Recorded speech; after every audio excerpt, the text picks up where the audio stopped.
Good morning, my dear children. Last day we discussed about different types of nervous system, central nervous system and peripheral nervous system. Today we are going to discuss the central part of the nervous system, that is brain. Brain is very soft part. So this is protected inside a bony covering and a membranous covering. This bony covering is very hard and this bony covering is called a skull, and the membranous covering that protects brain is called a meninges. And one fluid is filled within the layers of meninges. This fluid is called cerebrospinal fluid. This is seen inside the brain also, ventricles of brain. So it protects brain from external shocks. Today we are going to see different parts of brain. They are cerebrum, thalamus, hypothalamus, cerebellum, medulla oblongata.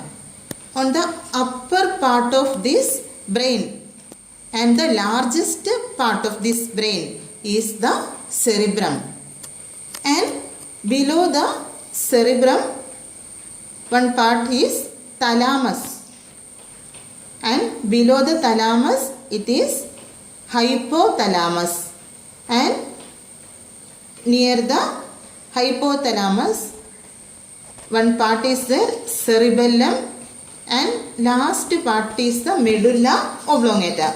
These are the 5 parts of the brain. First we are going to see the structure of cerebrum. In cerebrum more fissures and fold are seen. ചുളിവുകളും മടക്കുകളും, fissures means ചുളിവുകൾ and fold മടക്കുകൾ is seen. The number of these fissures and fold decide one person's intelligence. Then next we can see the outer part of this cerebrum is in grey color, that is cortex, and inner part of this cerebrum is called medulla.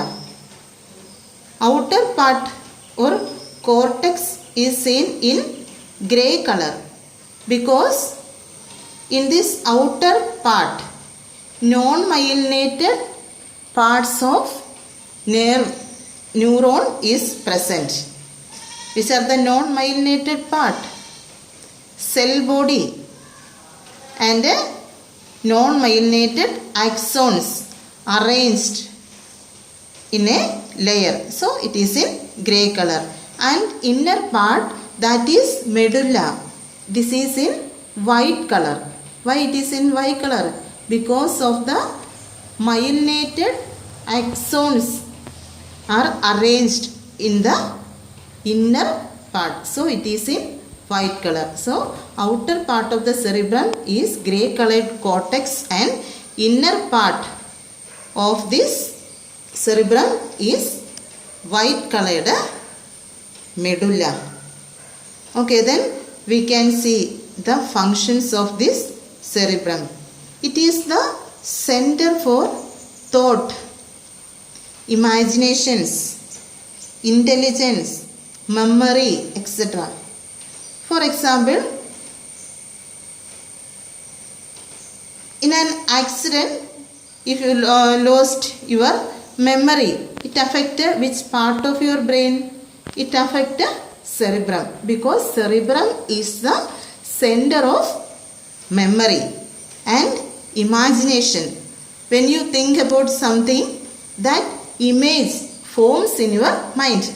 When you think about one rose flower, that image of rose flower comes in your mind.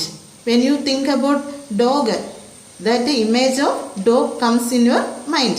So cerebrum is a center for imagination and it evokes sensation. It helps for hearing,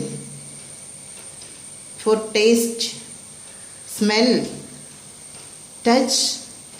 These are example for sensation, because these sense organs are connected to the cerebrum of our brain.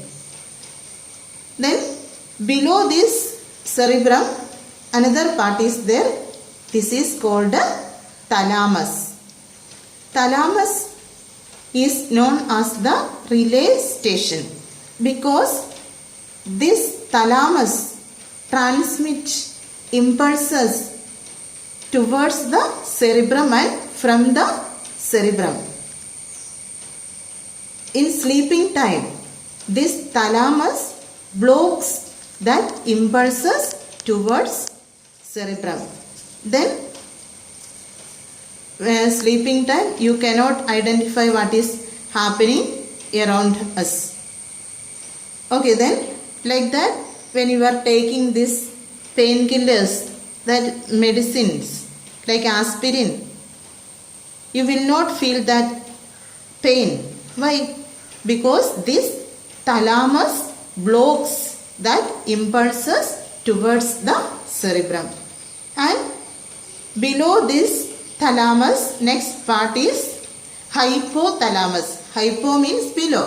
Below the thalamus. Position of hypothalamus is below the thalamus. So this is hypothalamus.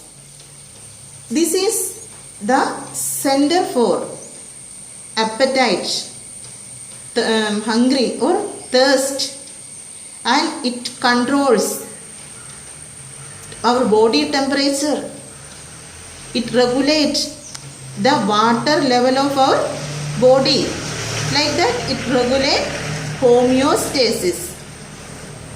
Okay, then next part is cerebellum. Cerebellum is known as little brain, and this is the second largest part of our brain, cerebellum. It helps for the balancing of our body and it regulates the actions of muscles. So if somebody is using alcohol, it affects which part of its brain? It affects the cerebellum of his brain.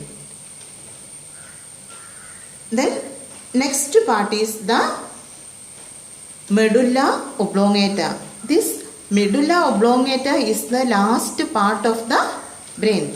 It controls involuntary action. Involuntary actions means action that is not in our control.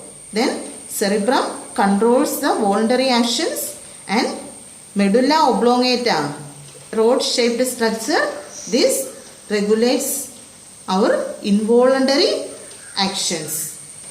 Then this medulla oblongata continues as spinal cord.